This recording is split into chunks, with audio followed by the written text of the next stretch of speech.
Pasquale Palazzolo. I have my fruit database app ready to go over in this screencast.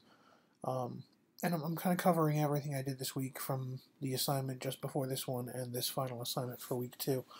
So what I've got here, starting out, you're looking at just a simple text document I put together with the pseudocode for this.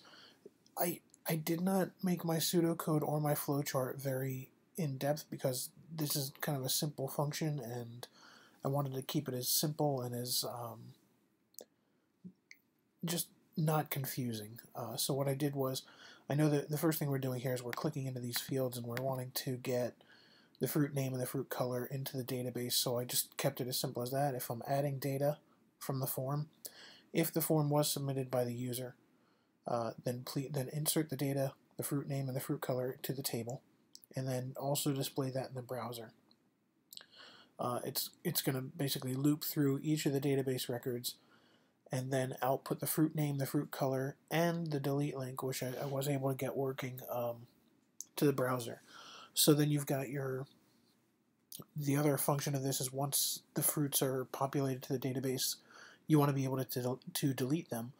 So if the delete link is clicked by the user, I didn't type it there, but by the user clicks the delete link, then just remove the data from the table and the browser display. So you'll see it disappear from the table and you'll see it disappear from the browser display.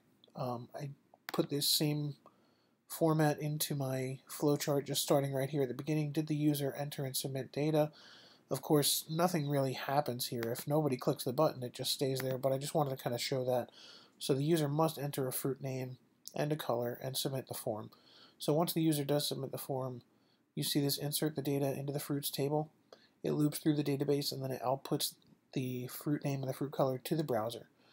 Following that is the same thing, just the same as what I have in my pseudocode here.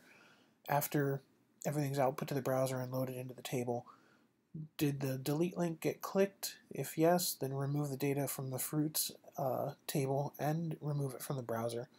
If the delete button isn't clicked, obviously there's not going to be any change to the data or the output to the browser. So I'll just give a quick demonstration here.